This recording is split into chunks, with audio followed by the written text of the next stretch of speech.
Okay. Hello, everyone, and welcome back to Witches X Warlocks. I'm Raven Citymeyer.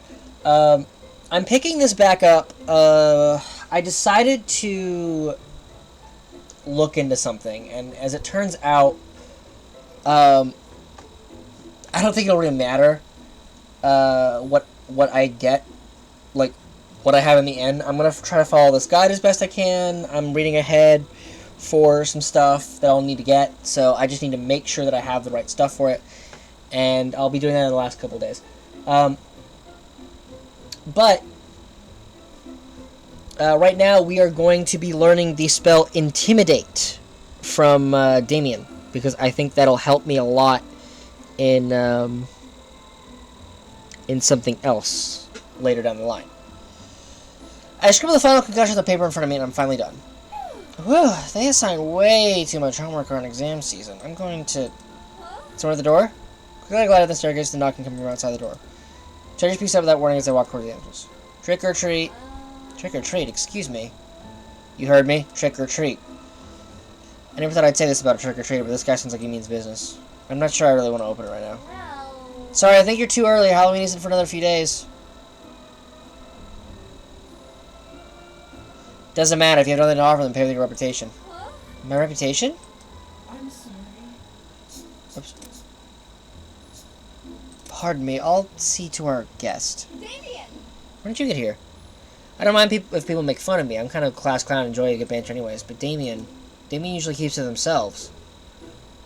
What if people try to bully them to get to me? No way. I absolutely won't let that happen. No way. I try to reach out with their sleeve, but they pull away quicker than I expected, and don't wait up before opening the door. Damien! I try to peer out to see who's at the door. Oddly enough, I can barely see past them. Someone is moving about in front of them, but whoever it is seems to be shrinking by comparison. Did Damien just grow taller?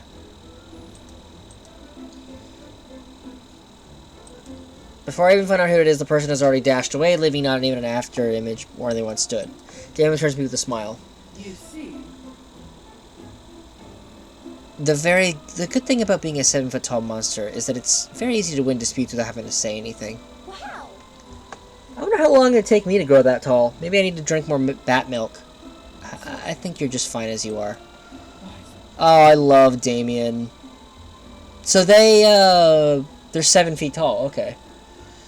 If you're curious, I know an illusion spell that would make you appear that way. They call it intimidation. Well... It's a little cartoonish, but... Show me! Please, please, please. Alright. Watch closely. I'll try and teach you how to cast intimidation. When the newest potion finished and at the ready, I don't waste any time in casting the spell. Intimidation! I don't feel any different, but Damien's blue eyes widen a little. They remind me of beautiful stained glass. Perhaps you should see for yourself. They zoom in towards the mirrors in our hallway, and although Damien tries to fight it, I see their shoulders shaking with laughter. I look like one of those plush toys, one with a huge body and a tiny head. Well... I did say it's a little cartoonish. Wow. How come it looks scary when you do it then? A lot of practice. Are you okay, Damien? I'm fine. The reason I learned that spell was because, well, when I was younger, the villagers would group together and chase me with pitchforks and torches. My maker taught me to take a larger form to scare them away, so no one would get hurt. I put both hands on my hips and puff out my oversized chest in the mirror. You know, actually, this body of mine is great, because if my arms are this huge, I can give super big hugs. Before Damien has a chance to resist, not that I think they would, I throw my arms around them and pull them into a tight embrace. As long as I'm here, no one will ever pick on you again. Got it? Slowly, they pull their arms up around me and clutch my back firmly between their stitched fingers. Thank you. Yay!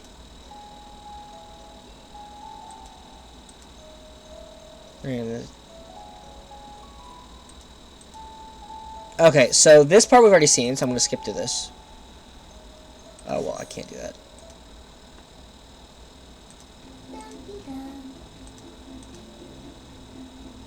Just clean and tidy.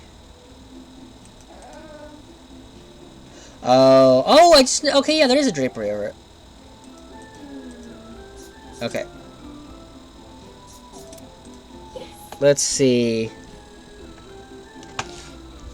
So what I have here, I'm gonna save real quick.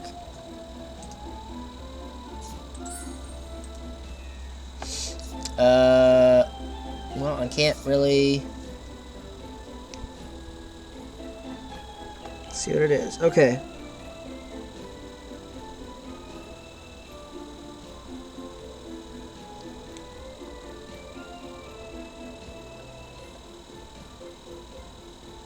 This is the 25th, so it should be. Okay. Wait, what is painting? Okay, yeah, we've seen this already.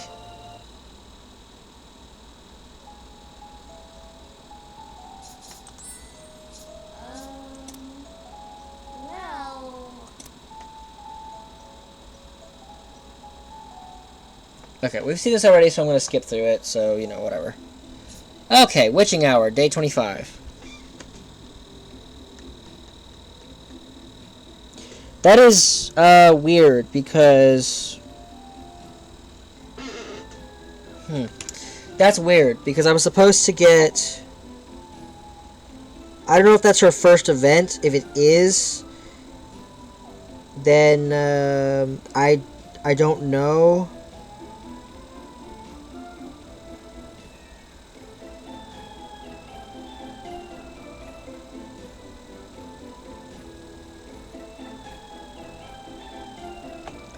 It's Witching Hour on the 25th. That's weird.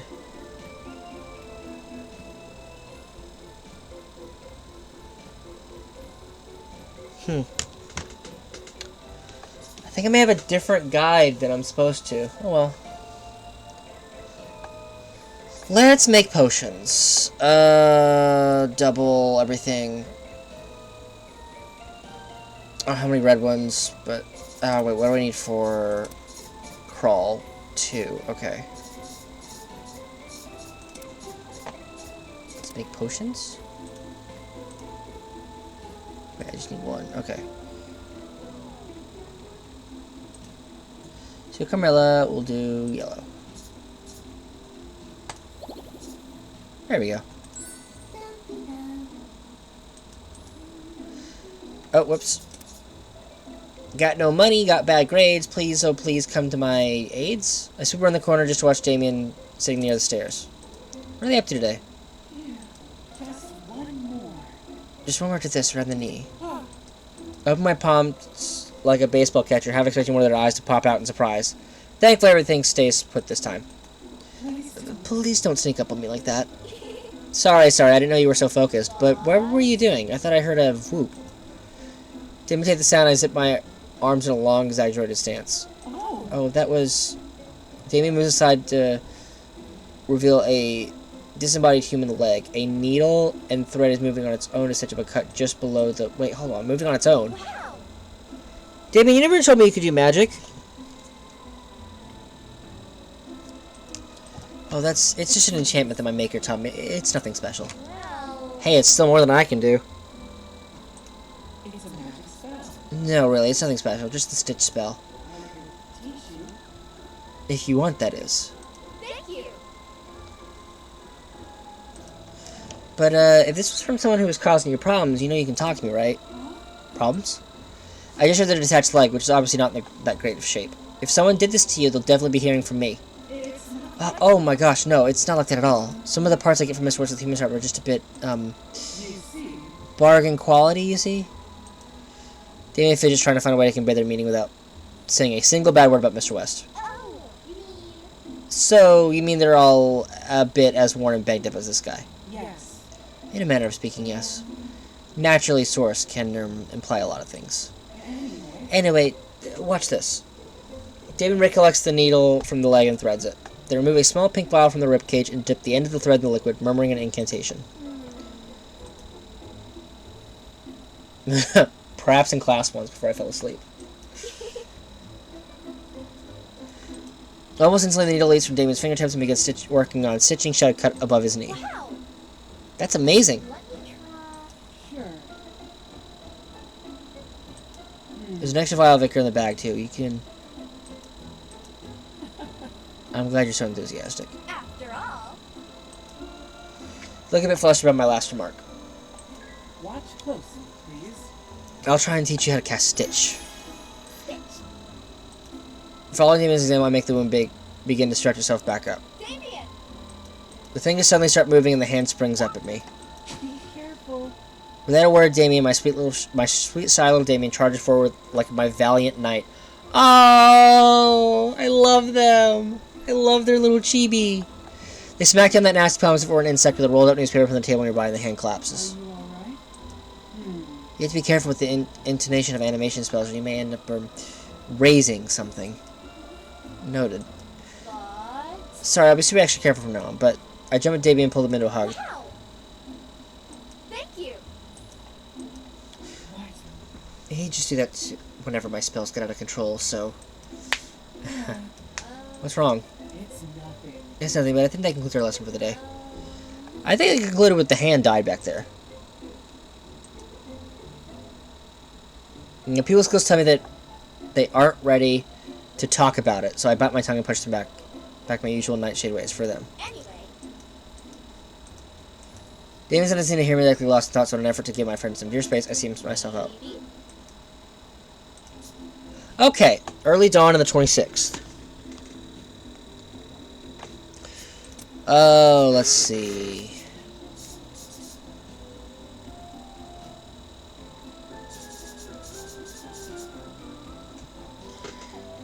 Let's see.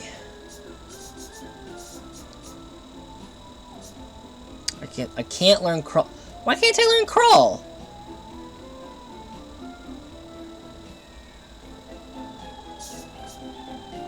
Okay.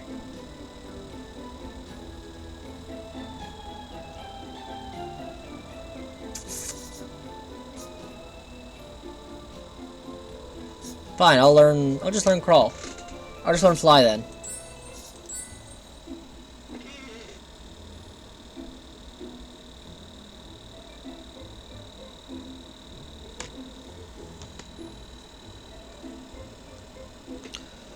Oh, actually, shit, I should have learned whale.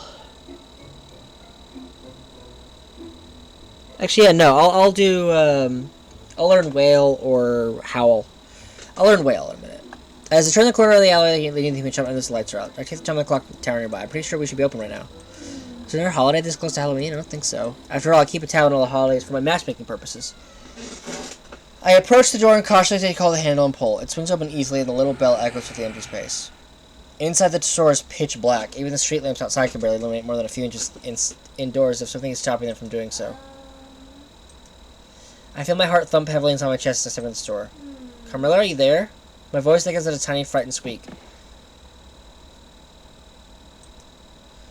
Right, one of these plays over instead. Sound like the piglet eyeballs too, but a squelch. I definitely don't look forward to cleaning that up later. Hello? Carmilla, Mr. West? I gasp instinctively, crouching down and covering my head. When I look up, I see a small silhouette balancing on the second floor balustrade, candle in hand. Well, what do we have here? You enter the domain of Countess Carmilla, mortal, being of the night, ruler of the creature of darkness, mistress of time itself. Carmilla swoops down from the second floor, her cape billowing like a dark cloud around her. I yelp as she lands in front of me with the agility of a cat. Her footsteps are silent against the floorboards. The candles suddenly light up all at once, banishing the eerie darkness. Carmilla stands before me, her shoulders trembling with laughter. You are surprisingly easy to knock over. You are surprisingly easy to spook, my dear, an odd trait for a witch. Hey, that wasn't funny. I nearly had a heart attack. No, 3 heart attacks. I clutch my chest for emphasis and press against my forehead with the back of my hand, as though I am seconds away from passing out. The previously nosy thuds of my heart against my ribcage begin to die down.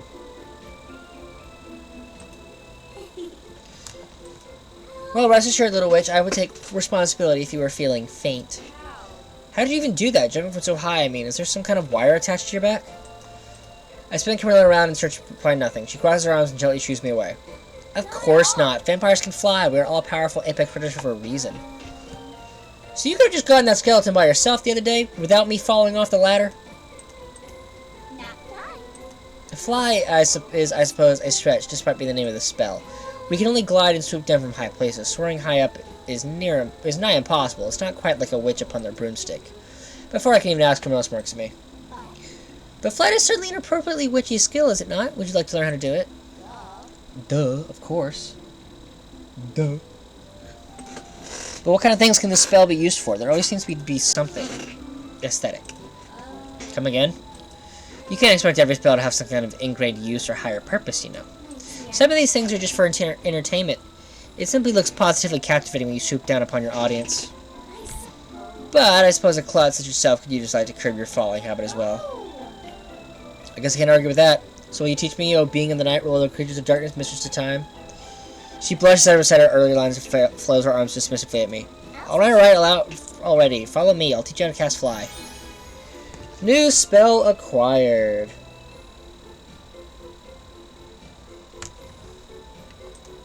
Or so she said. She led me to the balustrade, explaining the process, casting the spell, and even demonstrated it a few times. But I'm not so sure about this. Come on. Come now, you're never going to learn if you keep watching me. Do you fear heights, my dear? Oh, sweet thing. And you're absolutely certain you still want to do this? I nod. In response, Camilla sighs and climbs the balustrade beside me, then takes my hand. If even the great Raven Nightshade is daunted by this task, we shall do it together. Alright. Fly. I squeeze my eyes shut, and together we leap from the balustrade. Hands intertwined, Camilla and I glide down to the first floor of the shop. Eventually, we manage to make a silent landing near the front door. I gape at her, amazed, with my heart hammering against my chest. Camilla returns my looks with her smug smile. Wasn't so bad, was it? Amazing. That was amazing, Carmilla! I feel like as long as you're here, I can really do anything. Oh my. Now. Although, the only thing we should be doing for now is preparing for customers. We're never as busy this close to Halloween, so I might take a few, liberties earlier with the schedules. I may have taken a few liberties. Okay, cool. So... What is this, the 26th? This is Crimson Dusk, so I think next I need... Whale? Oh. I don't have a potion for that. So... I'm going to buy a blue potion. I'll just buy one.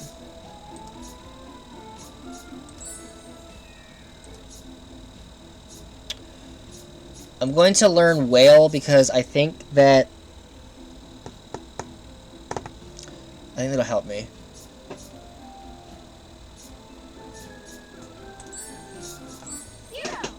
Zero, I've been thinking. Splendid. Will it become something you intend to do on a regular basis? You've been around Halloween Town for ages, haven't you? You could say that. Remember when we first met that night a century ago? I was a snotty little kid. Why the past tense? And when I suddenly saw you glaring and hovering right in front of me, I burst into tears. I wasn't glaring, and I clearly remember I apologized repeatedly. You did. I stopped crying because it looked like I was scaring you even more than you were scaring me. Not the most glorious highlight of my career as a poltergeist, I will admit. A snicker escaped my lips. Pretty glorious to look back on now, though. You probably know all kinds of things about Halloween Town. Probably. Such as the generation of students who attend Dormer High. A school of long and distinguished history. And the graduation exams that they had to take every Halloween? Yes, I see what you're after now. Can you teach me? Teach me, Zero. Teach me a spell that will help me pass all the Halloween exams. No such spell exists. Estella does a great job at changing the nature and layout of the exams year by year. The obstacles she sets are unpredictable, even to me. However, one test I noticed she is particularly fond of is to devise a monster that will try to obstruct the student. It's difficult to say. On some years, the monster she used was weak to fire, and others weak to ice. Some could only be overcome by magic, others had to be stopped with physical objects. How depressingly unpredictable. In a great show of exasperation, I threw my hands up in the air and knocked back my head. There's no shortcut to passing, huh? But come to think of it, none of them are invulnerable to noise. Noise? I can teach you Wail, a spell that lets you emit a screech so loud it deafens and stuns anything within hearing range. It also temporarily blocks your ears, so you won't become a part of the affected party. Hellhounds, imps, harpies, even dragons. Hit any of them with Wail at full blast, they'd all need a minute or 10 to regain their senses. He could buy you the breathing you need to get away. That sounds useful. Wait, did you say dragons? Oh, don't worry. Oh. I guess I'll save here. Oh, don't worry about that. The school made her stop using them on students after so many concerned parents complained. Anyway, prepare yourself. I'm going to teach you how to cast Wail. 1 second, your neighbors? have been worn and are out walking their hellhounds. Damien has taken off their ears. Okay, good. Zero stops there with his fingers and scrunches his face. Now.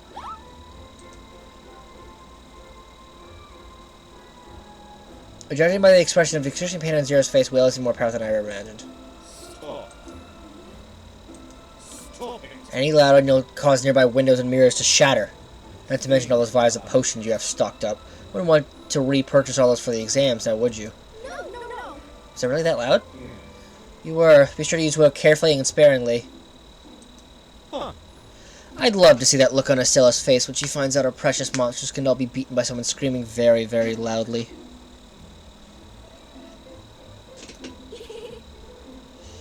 You know, here, Zero, I'm surprised you're on the first name with Miss Magwitch. She's so forbidding and severe to everyone. That's because you haven't known her since the first day she arrived at Halloween Town, lost and painless and running away from a broken heart. Miss Magwitch? Broken heart? Really? How? Who? Why? When? I'm not going to gossip with you about your superiors. Practice the spell a couple more times when nobody is nearby, obviously. And when the day of reckoning comes, wail and watch Magwitch's monsters flee in terror. Mr. West told me to go to the storage room and get a rather specific item for a customer. He gave me a very clear instruction about how to navigate the expensive catacomb-like area, but how was I supposed to remember all that? When I found the item I was supposed to get, I caught a glimpse of a pretty dagger just a few shelves over and quickly went to inspect it. And as expected, I found myself utterly lost afterwards. Not knowing how to get back to the stairs, I cast Wail to make noise and waited for Mr. West. When he finally came, I was surprised to see the dagger, which he thought he'd lost. Thankfully, the joy quickly quenched his anger. In fact, he even gave me a small bonus for finding it. Yay! Okay. So next, today's the 26th, it is the witching hour.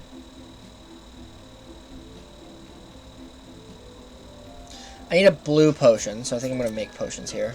Blue.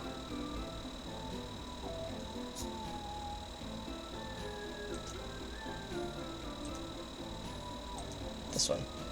And then I need... yeah.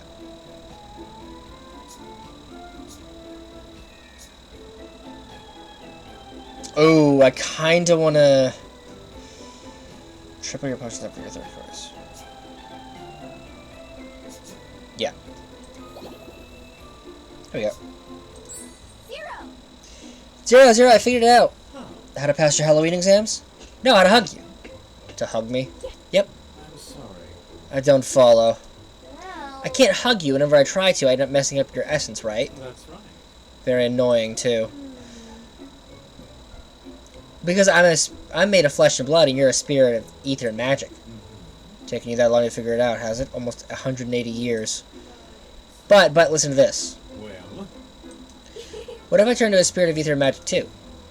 good heavens. The Halloween exams are difficult, but they're not lethal. You won't be facing any obstacles that could actually kill you, you know. I don't mean that. I see. Then you've lost me. can you teach me? I mean, teach me a spell I can cast to transform the best matchmaker in Dwemermere, me, into a poltergeist like you.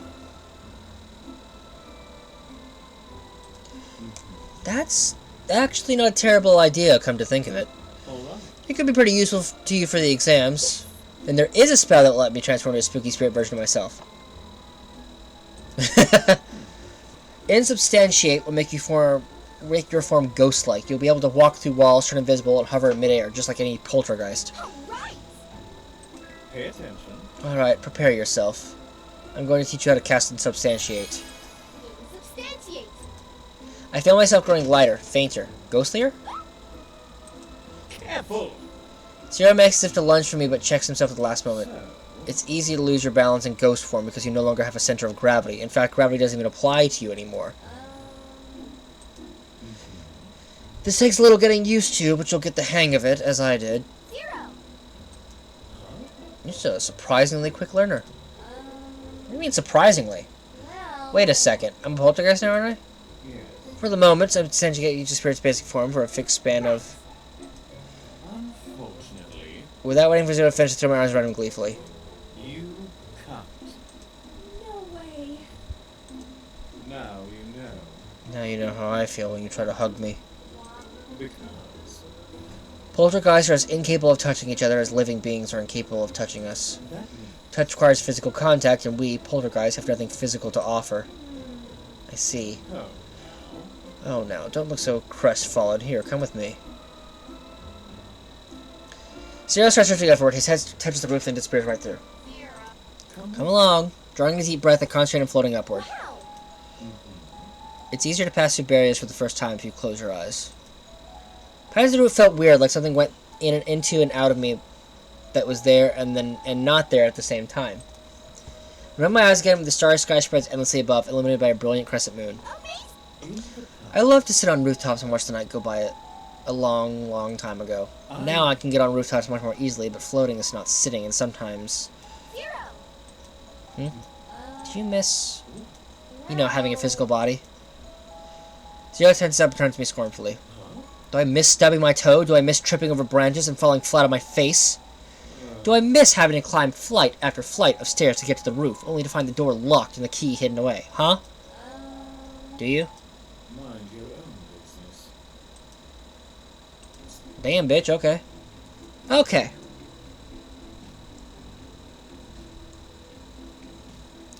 I need to make sure I have a yellow potion, which I do. So I am going to make potions. I'm going to make blue. I'm going to do Carmilla. I'm going to make blue. I'm going to make purple.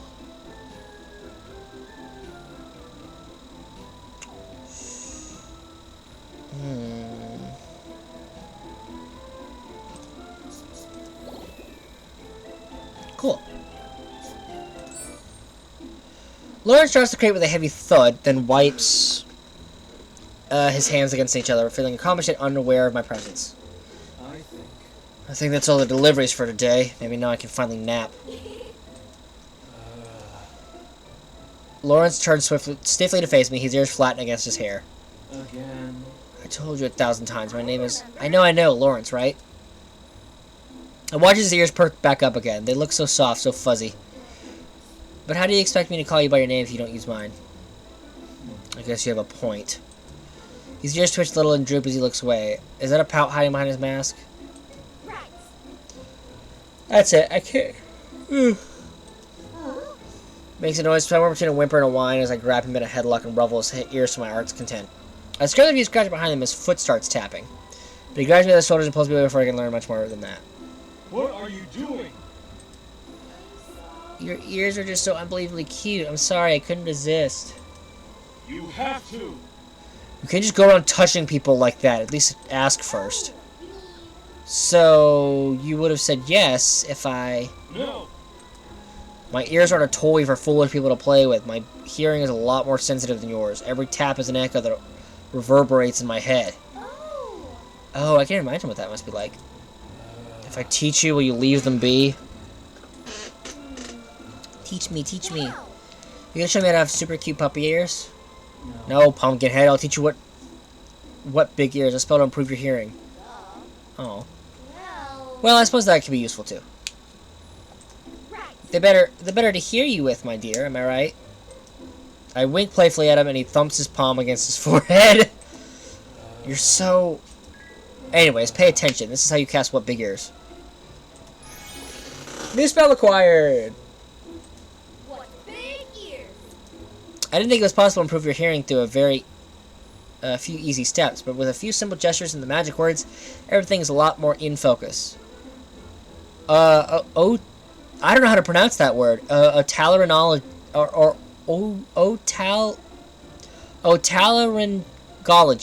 Otalaryngologist.